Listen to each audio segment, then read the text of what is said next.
जय हिंद। आज हम लोग देखेंगे रासायनिक अपक्रिया एवं समीकरण समीकरण कक्षा 10 के एनसीईआरटी जो बुक होती है उस एनसीईआरटी के बुक से हम लोग देखेंगे।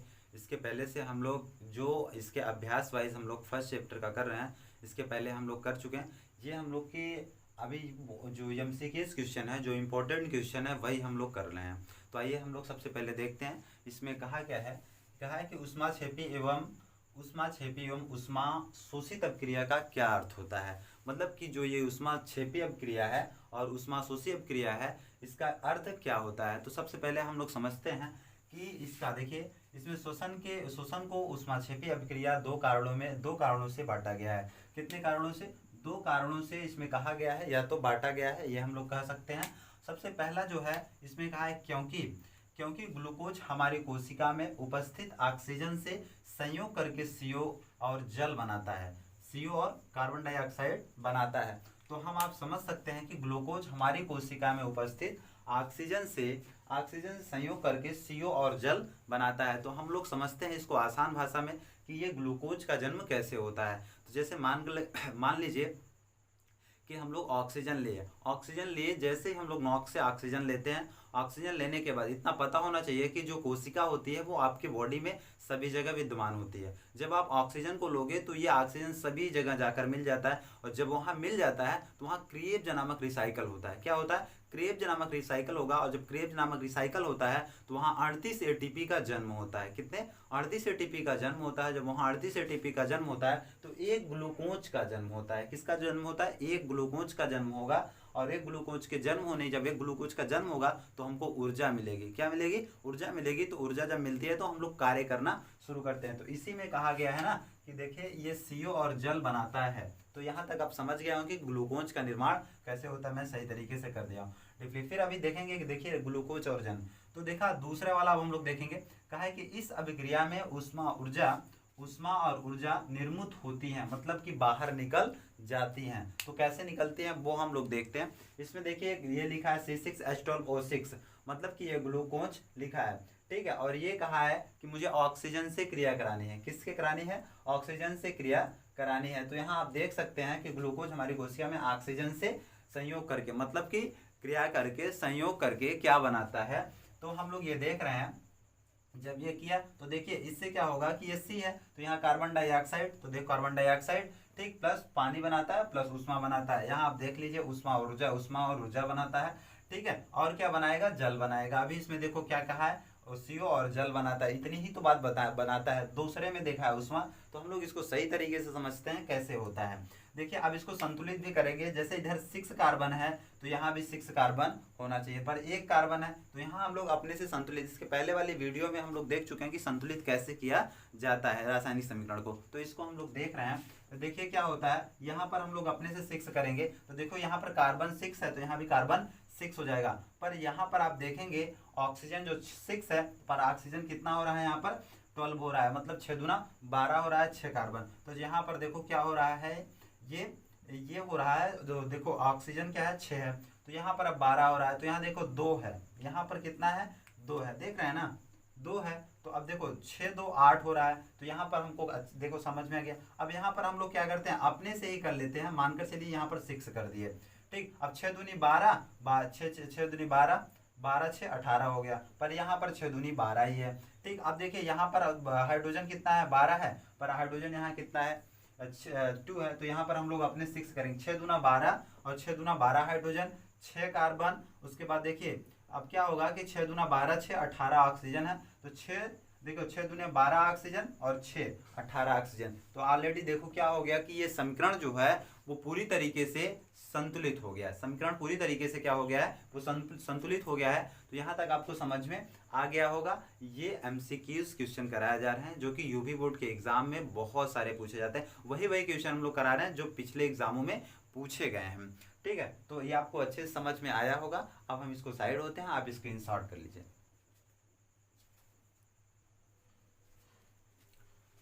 अब हम लोग देख रहे हैं, अब तक हम लोग का 10वां क्वेश्चन हो गया था। अब हम लोग देखेंगे 11वें क्वेश्चन को।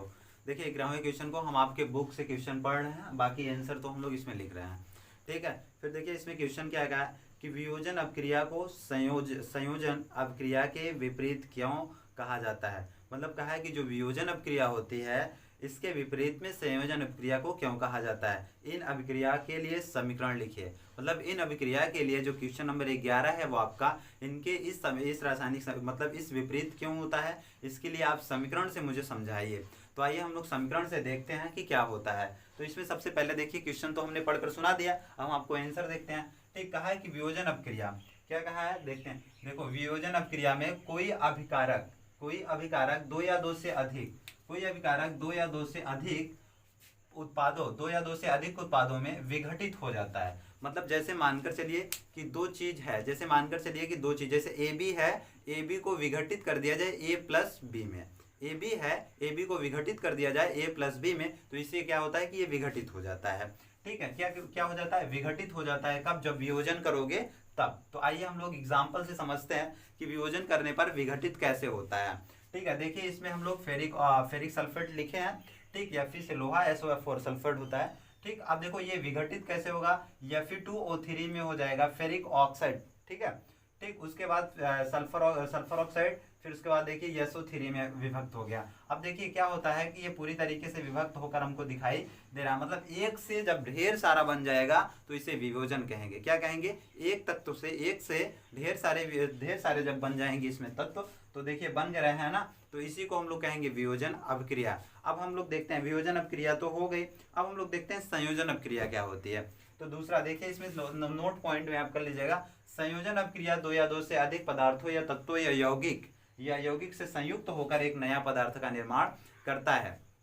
जैसे ए प्लस बी, फिर एरो का निशान, फिर ए प्लस बी, हम देखो लिख कर दिखा देते हैं आपको। जैसे मानकर चलिए कि अब तक तो इसमें विघटित कर रहे थे, जैसे ए बी है तो इसको डिफाइन कर दे रहा था ए प्लस बी में, पर अब क्या करना है, ए प्लस बी को डिफाइन करना है ए बी में। बात समझ गए कि नहीं, अब तक इसमें आपको अच्छे से समझ में आ गया होगा, देख रहे हैं इस मॉडल से। अब देखिए क्या हो गया कि ये मैंने एग्जांपल से आपको समझाने का प्रयत्न किया। अब देखिए इसको कैसे समझते हैं, इसमें कहा है ना संयोजन अपक्रिया दो या दो से अधिक पदार्थों या तत्वों से यौगिक से मिलकर, मतलब संयुक्त होकर जब मिलता है तो एक नया पदार्थ का निर्माण कर जाता है। कैसे, एक नया पदार्थ का निर्माण करेगा। देखिए जैसे H2O2 है, तो देखो यहाँ पर क्या बन गया है, यहाँ पर जल बन गया है H2O। ठीक, अब देखिए इसको संतुलित भी कर लीजिए, यहाँ पर H2 है और ऑक्सीजन 1 है, यहाँ ऑक्सीजन 2 है, तो हम लोग क्या काम करेंगे, यहीं पर 2 कर देंगे, 2 दूना 4 हाइड्रोजन, 2 ऑक्सीजन, तो यहाँ 4 हाइड्रोजन हो रहा है, यहाँ 2 कर दो, तो देखो 2 दूना 4 हाइड्रोजन, अब हाइड्रोजन 2 हाइड्रोजन बराबर ऑक्सीजन भी ऑलरेडी आपके क्या हो गए, ये बराबर हो गए। मित्र, ये बहुत ज्यादा क्वेश्चन पूछा जाता है और देख लेना इस बार पक्का ये टपकेगा कि संयोजन अपक्रिया और वियोजन अपक्रिया किसे कहते हैं। ठीक है, हम साइड होते हैं, आप इसको स्क्रीनशॉट लीजिए, फिर हम लोग आगे देखते हैं। अब तक देखिए हम लोग 11 नंबर क्वेश्चन देख चुके हैं, अब हम लोग देख रहे हैं क्वेश्चन नंबर 12। क्वेश्चन नंबर 12 जैसे क्वेश्चन नंबर 11 है, बस क्वेश्चन नंबर जस्ट ही वैसे 12 होता है। ठीक है, तो देखिए इसमें कहा है, मैं क्वेश्चन पढ़ रहा हूँ, मैंने आंसर इसमें डिफाइन किया हुआ है।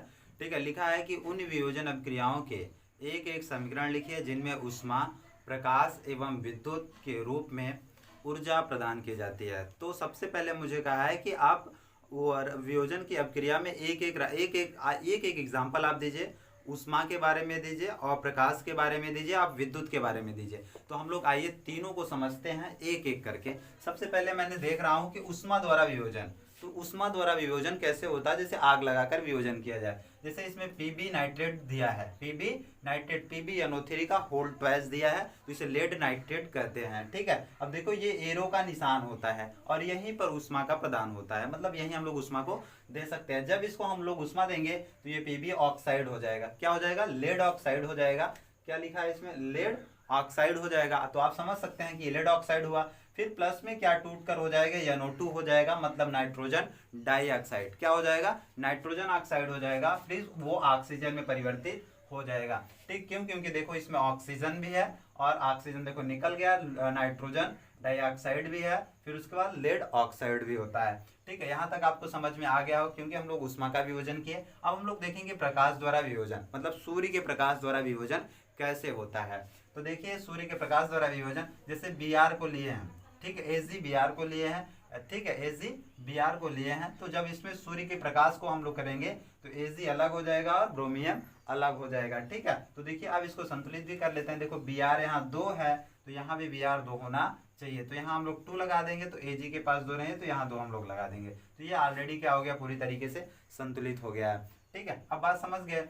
फिर देखिए क्या हो गया है कि अब कहा है कि हम लोग प्रकाश वियोजन को देख चुके हैं, अब हम लोग देखेंगे विद्युत वियोजन कैसे होता है। तो विद्युत वियोजन का मतलब होता है कि H2O है, तो देखो अब विद्युत का वियोजन करें ना, H2O देखो H प्लस ऑक्साइड में टूट गया, मतलब कि देखिए क्या होता है कि जब ये दो टूटते हैं तो एक एनोड की किरणें होती हैं, एक कैथोड की किरणें होती हैं।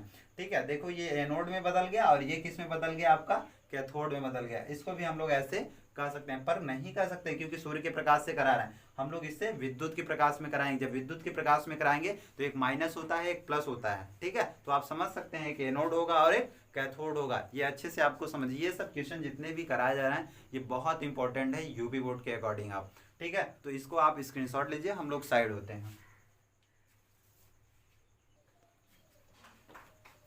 अब हम लोग देखते हैं क्वेश्चन नंबर 13। तो आइए हम लोग क्वेश्चन नंबर 13 को देखते हैं बढ़िया से। तो क्वेश्चन नंबर देखो 13, इसमें कहा गया है कि विस्थापन एवं द्विविस्थापन अभिक्रिया में क्या अंतर है और इन अभिक्रियाओं में समीकरण लिखिए। मतलब ये मोस्ट इंपॉर्टेंट क्वेश्चन है, ये कई बार पूछ चुका है कि विस्थापन अभिक्रिया और द्विविस्थापन अभिक्रिया क्या होती है। तो इसमें हम लोग सबसे पहले अंतर समझते हैं विस्थापन क्रिया और द्विविस्थापन अभिक्रिया में। ठीक है, तो देखते हैं इसमें कहा है कि विस्थापन अपक्रिया जब अधिक क्रियाशील, मतलब द्विविस्थापन अपक्रिया जब अधिक क्रियाशील तत्व कम क्रियाशील तत्व को उसके यौगिक से विस्थापित कर देता है, उसी को हम लोग विस्थापन अपक्रिया कहते हैं। मतलब कि कोई ऐसा तत्व रहेगा कम गतिशील रहेगा, फिर भी उसको गतिशील का हटा देगा, तो वही हो जाएगा आपका विस्थापन अपक्रिया कहता है। जैसे इसमें हम लोग लिखे हैं Zn लिखे हैं, CuLt लिखे हैं। अब Zn के पास इतनी ताकत है कि Zn के पास इतनी ताकत है, जिंक के पास इतनी ताकत है कि CO को निकाल फेंका, मतलब कि निकाल दिया। देखिए कैसा निकाला कि Zn एक सॉलिड है ये भी, और CuCl कॉपर क्लोराइड है। कॉपर क्लोराइड है तो कॉपर क्लोराइड को Cu के जगह पर Zn आ रहा है, तो देखो ZnCl2 हो रहा है और Cu को क्या कर रहा है, ये निकाल फेंक रहा है। तो हम कह सकते हैं कि Cu से ज्यादा क्रियाशील कौन है, Zn है, जिंक है। ठीक है, तो हम लोग कह सकते हैं नोट पॉइंट में कि Cu से ज्यादा अब क्रियाशील कौन हो जा रहा है, आपका Zn हो जा रहा है। ठीक है, तो ये हम लोग का विस्थापन अपक्रिया हुआ। तो देखो एकदम सटीक बैठ रहा है, जब अधिक क्रियाशील तत्व कम क्रियाशील तत्व को उसके यौगिक से विस्थापित कर देता है, तो उसे विस्थापन अपक्रिया कहते हैं। ठीक है, अब हम लोग देखते हैं द्विविस्थापन अपक्रिया किसे कहते हैं। तो द्विविस्थापन अपक्रिया में अभिकारकों के बीच आयनों का आदान प्रदान होता है, तो उसे हम लोग कहते हैं द्विविस्थापन अपक्रिया। जैसे मानकर चलिए, एक एग्जांपल मैंने अपने से लिया है, जैसे AB प्लस CD है, तो देखो AB क्या हुआ, AB संयोग कर गया CD से, और B और जिस संयोग कर गया D से, तो देखो बन गया AC प्लस BD। ठीक है, बात समझ गए कि नहीं। इसी को कहते हैं द्विविस्थापन अपक्रिया, मतलब दो लोग विस्थापित हुआ तो दोनों के साथ में विस्थापित होता है। तो आइए हम लोग देखते हैं इसमें क्या होता है कि NaOH सोडियम हाइड्रोक्साइड को HCl हाइड्रोक्लोरिक से साथ कराते हैं, तो देखो NaCl प्लस H2O में बदल गया है। मतलब कि देखो जस्ट इस एग्जांपल में ही है। ठीक है, मैं एग्जांपल बनाकर इस वजह से बताया कि आपको समझ में अच्छे से आ जाए। ठीक है, तो देख रहे हैं सोडियम हाइड्रोक्साइड प्लस NaCl और NaCl प्लस H2O, देखो ये उत्पाद का निशान या उष्मा का निशान देता है। ठीक, बात समझ गए। इससे हम लोग कहते हैं अभिकारक, इसे कहते हैं हम लोग उत्पाद कहते हैं। इसके पहले वाले में हम लोग सारे चीज को देख चुके हैं अच्छे से। देखिए ये आपको समझ में बहुत अच्छे से आया होगा, और ये एग्जाम के अथॉरिटी से बहुत इंपॉर्टेंट है। ठीक है, तो हम साइड होते हैं, आप इसका एग्जांपल ले लीजिए, जो इसमें इंपॉर्टेंट रहेंगे वही हम लोग क्वेश्चन कराएंगे। ठीक है, उसके बाद और सारा क्वेश्चन हम लोग नहीं करेंगे। जो हमको लगेगा कि हाँ ये इंपॉर्टेंट है, एग्जाम में पूछे जाते हैं, इसको करवाना ही चाहिए, तो हम लोग वही करेंगे। ठीक है, आप इसका एक स्क्रीनशॉट ले लीजिए। हम लोग देख रहे हैं इस NCERT बुक के सबसे लास्ट क्वेश्चन को, जो बहुत इंपॉर्टेंट है। इस समय बहुत ज़्यादा पूछा जाता है एग्जाम में कि संक्षारण क्या है और वृक्तांगी क्या होता है। ठीक है, मतलब कि इसमें इसका मतलब होता है कि गंध होता है, और ये संक्षारण क्या होता है। तो हम लोग बात समझते हैं। इसमें क्वेश्चन में कहा है निम्न पदों का वर्णन कीजिए, जो प्रत्येक एक का उदाहरण भी दीजिए मुझे। संक्षारण और विक्तांगिता। ठीक, तो इसको थोड़ा सा सही से लिख देते हैं। ठीक, तो लिखा है विक्तांगिता। ठीक है, तो यहाँ पर रहेगा ता, सॉरी उसके लिए। ठीक, तो देखते हैं हम लोग। सबसे पहले इसमें लिखा है संक्षारण। जब कोई धातु वायु में उपस्थित आर्द्रता एवं अम्ल के संपर्क में आती है तो उसमें उसके सतहों पर एक परत चढ़ जाती है और इस प्रक्रिया को हम लोग संक्षारण कहते हैं। जैसे मान लीजिए कि ठंडी का महीना है और आप एक लोहे को बाहर रखे हैं, तो देखिए उसमें ओस पड़ती रहती है। जब ओस पड़ती रहेगी तो उसमें क्या आ जाएगी, आर्द्रता। मतलब जब आर्द्रता आ जाती है तो उस लोहे में क्या लग जाती है, एक प्रकार से जंग लग जाएगी। जब जंग लग जाएगी तो उस लोहे को आप ऐसे छुओगे तो देखो उसमें आपके उंगलियों में लगना शुरू हो जाएगा। क्यों? क्योंकि उस लोहे में उस समय क्या आ चुकी है, आर्द्रता आ चुकी है। जिसमें आर्द्रता आना शुरू हो जाएगा उसे ही हम लोग संक्षारण कहेंगे। वो अपनी प्रवृत्ति को छोड़ना शुरू कर देगा। मतलब आप हाथ से निकोलोगे तो भी वो निकोलना चालू हो जाता है, उसे ही हम लोग कहेंगे संक्षारण। तो ये आपका एग्जाम्पल हो गया कि हम लोग कह सकते हैं कि लोहे में जंग लगना। अब लोहे को जंग से कैसे बचाया जाए तो हम लोग कभी फिर से देखेंगे कि जब ऐसे क्वेश्चन आएगा तो हम लोग देख लेंगे कि लोहे को कैसे जंग से बचाया जा सकता है। तो हम लोग उस पर लेप लगाया जाता है, जैसे पेंट किया जाता है। यदि पेंट कर देते हैं तो वो किस में आ जाता है, संक्षारण में नहीं रहेगा, तब वो संक्षारण कर ही नहीं पाएगा। जो भी उस पर आर्द्रता आएगी वो छटक जाएगी। क्यों? क्योंकि उस पर सर्पीली हो जाती है, एकदम सपाट जैसी हो जाती है। ठीक है, अब हम लोग देखते हैं इसको। वृत्त कंदिता तेल एवं वसा युक्त खाद्य पदार्थों एवं ऑक्सीजन संपर्क में आने से वो अपचयित हो जाता है। क्या हो जाता है, वो ऑक्सीजन के संपर्क में आएगा तो ये अपचयित हो जाता है और अपचयित होकर ऑक्सीकृत हो जाता है। और ऑक्सीकृत होने के बाद विक्तनिता हो जाने पर जिसके कारण से इसका जो स्वाद होता है वो स्वाद गंध में बदल जाता है। जो ये स्वाद होगा ये पूरी तरीके से किस में बदल जाएगा, ये पूरी तरीके से गंध में बदल जाता है। और जब गंध में बदल जाएगा तो उसी को हम वृक्त गंधिता कहते हैं, वृक्त गंधिता कहते हैं। और भाई ये बहुत ज्यादा मोस्ट इंपॉर्टेंट क्वेश्चन है, आप इसे नोट कर लीजिए। संक्षारण और विक्रांतिता ये बहुत ज्यादा क्वेश्चन पूछे जाते हैं एग्जाम में। ठीक है, अब तक का हम लोग ये फर्स्ट चैप्टर का मतलब कि रासायनिक अपक्रिया एवं समीकरण का ये चैप्टर का जो अभ्यास थी, जो इंपॉर्टेंट क्वेश्चन मुझे लगे वो हम लोग खत्म कर चुके हैं। अब हम लोग देखेंगे इसके पहले, अब इसको तो एक खत्म कर चुके हैं। अब हम लोग देखते हैं बायोलॉजी के पहले चैप्टर को हम लोग देखेंगे। उसके जितने अभ्यास वाइज क्वेश्चन है हम लोग उसको कराने की कोशिश करेंगे, क्योंकि बायोलॉजी से बहुत अच्छे क्वेश्चन बनते हैं। ठीक, ऐसा करते हैं कि आप स्क्रीनशॉट ले लीजिए एक बार, आपको अच्छे से समझ में आ जाए। ठीक, सब आप स्क्रीनशॉट ले लिए होंगे, आपको समझ में भी आ गया होगा। अब हम लोग मिलते हैं अगले वीडियो में। नेक्स्ट, जय हिंद।